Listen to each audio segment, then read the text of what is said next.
करो। सीता माता अभयारण्य के अंदर प्रवेश करने के बाद में सबसे पहले आती है बागी बावड़ी।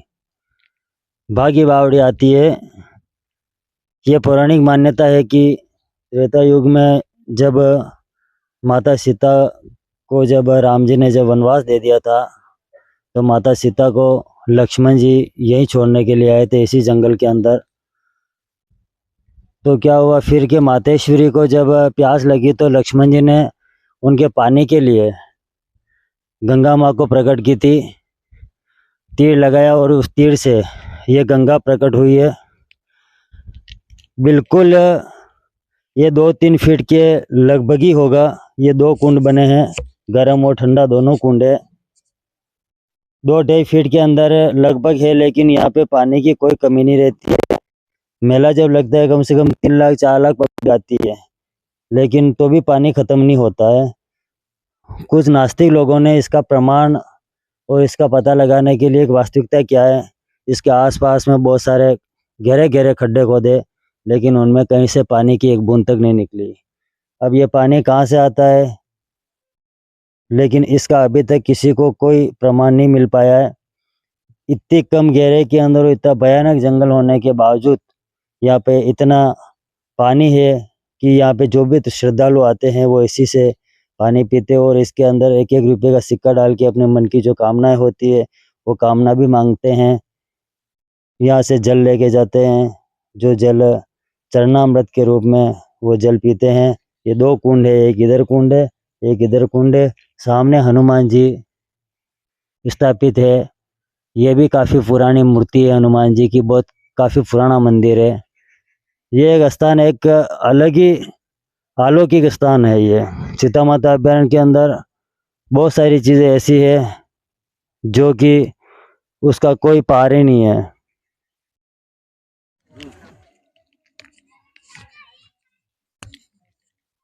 यह है करो करो यह है वाल्मीकि आश्रम, जहाँ पर माता सीता को जब वनवास हुआ तो लक्ष्मण जी माता सीता को यहाँ छोड़ के गए थे, जहाँ पे वाल्मीकि ऋषि तपस्या करते थे। ये वाल्मीकि आश्रम के नाम से यह स्थान प्रसिद्ध है। यहाँ पर एक ही नदी है, एक ही नदी के अंदर 2 प्रकार का जल एक ही नदी के अंदर है। यह नदी है, इसी नदी के अंदर यह है गरम जलधारा। यहाँ पे गरम जलधारा, यहाँ पे पानी इसी नदी के अंदर 2 प्रकार से पानी है। इस नदी के इधर ये गर्म पानी है और इधर है जो ये ठंडा पानी है। नदी एक ही है लेकिन पानी अलग अलग है। ये गंगा माता की कृपा है। और मान्यता ये है कि यहाँ पर माता सती के लव और कुश का जन्म भी यही हुआ था।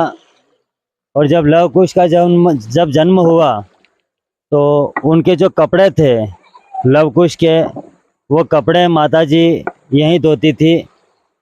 इसीलिए मतलब आज भी इन जितने भी पत्थर है यहाँ पे ये खून जैसा ये दाग है, ये ब्लड जैसे दाग लग रहे हैं।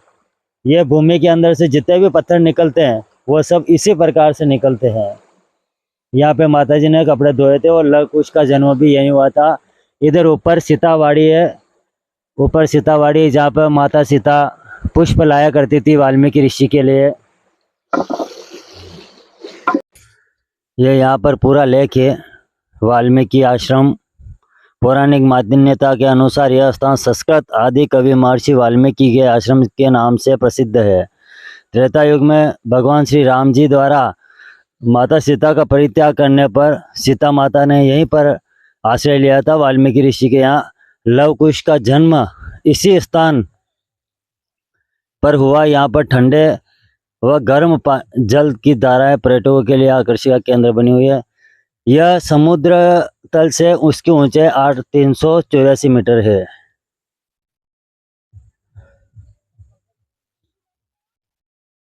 12 बीघा का बरगद 12 बीघा का बरगद मतलब ये 12 बीघे के ऊपर फैला हुआ है। सभी जगह एक ही बड़ है जो ये 12 बीघा पे फैला हुआ है। पुरानी मान्यता है कि यह बरगद का पेड़ बहुत ही प्राचीन है।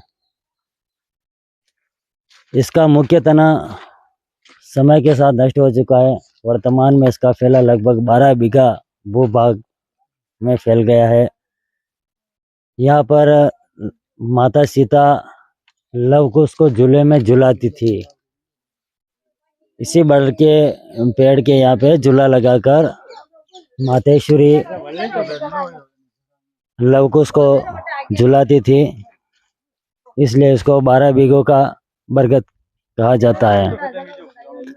बहुत ही विशाल, अभी भी ये 12 बीघे के ऊपर फैला हुआ है।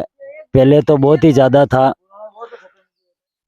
एक ही गोड़ के यानी कि ये देखो कितने फैलाव हो चुका है। ये 12 बीघों का बड़ला कहा जाता है। सीता माता एक ऐतिहासिक पर्यटन स्थल है। अरे गौरी कुंड पे हापाना सॉरी सही कर लगे।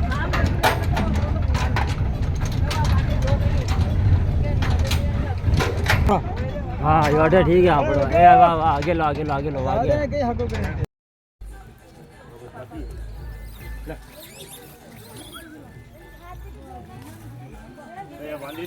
दूध दूध दूध दूध पी रही वाली। आगे निकलने के बाद में आता है हनुमान जी का जो मंदिर। पौराणिक मान्यता है कि जब लव कुश का युद्ध हुआ था भगवान राम जी से, अश्वमेध यज्ञ हुआ था, और जिसमें भगवान राम जी ने जो अश्व छोड़ा था उसको लव कुश ने यहीं पकड़ा था और यहीं पे वो युद्ध हुआ था, जिसमें हनुमान जी को इसी आम के पेड़ के हनुमान जी को बांधा था। जो ये पेड़ है, ये पेड़ हजारों साल पुराना है।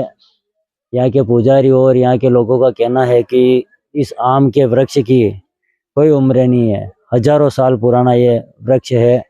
देख लो आप, ये बहुत ही बड़ा वृक्ष है जिस पे हनुमान जी को बांधा गया है। अब यहाँ से आगे सीता माता जी ने जो माँ पृथ्वी को प्रार्थना की, और माँ पृथ्वी ने जब सीता माता को अपने गोद में समाया, उस समय ये पहाड़ जो फटा था, ये अभी आगे का जो नज़ारा है, वो नज़ारा जो देख रहे हो आप, ये यानी कि यहाँ से सीता माता ने दोनों तरफ से पहाड़ फटा और सीता माता इसी पहाड़ में होती हुई भूमिगत हो गई।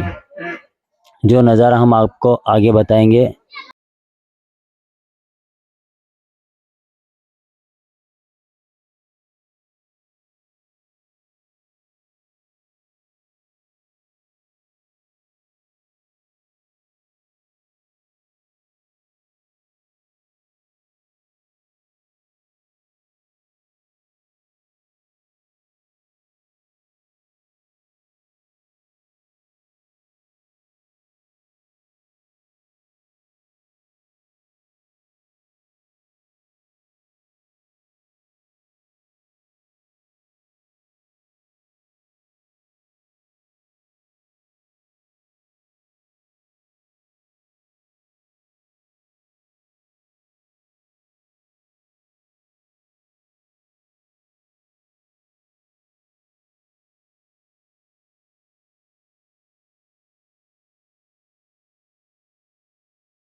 ये पूरा पहाड़ फटा था, ये पहाड़ का नज़ारा है। करीबन ये 1-1.5 किलोमीटर तक ऐसे ही पहाड़ फटा हुआ है, और फिर जाके माता सीता है जो भूमिगत हुए थे, माँ पृथ्वी माँ की गोद में समाये थे। ये इस प्रकार से ये पहाड़ करीब 1 किलोमीटर तक पहाड़ फटा हुआ है।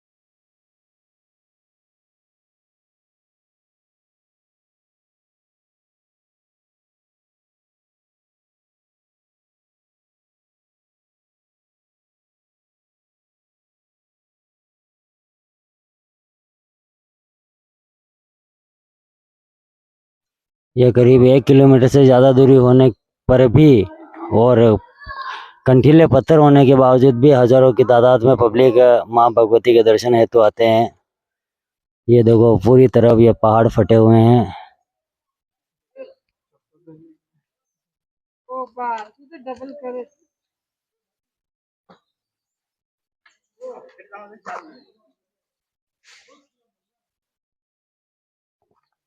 अपने में देने लगी थी भगवान ने।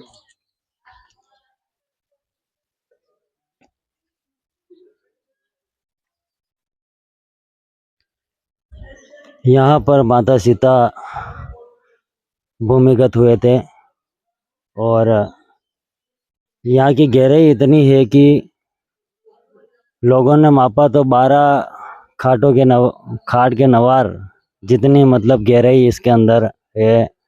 इसकी गहराई का कोई प्रमाण नहीं मिला। कितना गहरा है इसका आज तक एक रहस्य बना हुआ है। इसकी गहराई का कोई अनुमान नहीं लग पाया।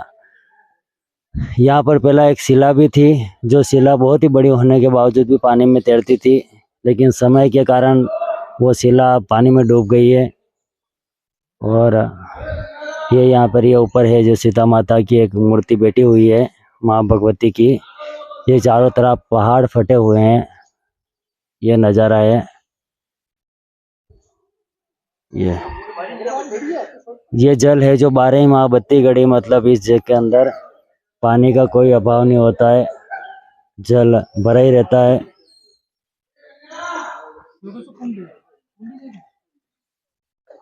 हजारों हाथ गहरा है ये कुंड। इस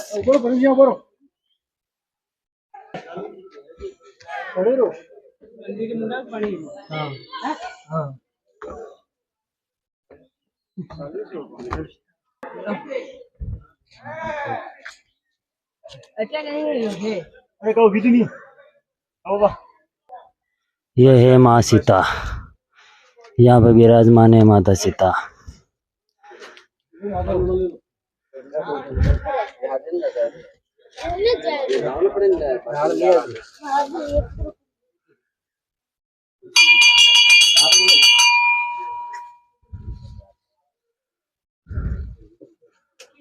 सीता माता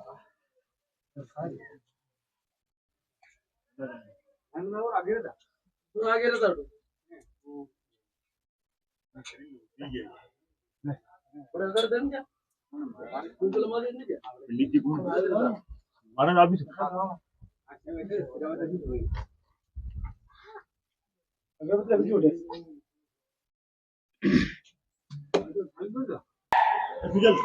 ये यहाँ पर है गौमुखी। ये गौमुखी है जहाँ पर गौ के मुख से जल की धारा निरंतर ये बहती रहती है, चाहे काल हो अकाल हो, लेकिन ये जल की धारा हमेशा रेगुलर बहती रहती है, जिसका कोई अभी तक कोई पार नहीं लगा पाया, पता नहीं लगा पाया। बड़े बड़े लोगों ने इसके लिए खोज करने की कोशिश की, लेकिन इसका कोई पता नहीं लग पाया कि ये जल कहाँ से आ रहा है। सीता माता एक बहुत ही रमणीक स्थान है।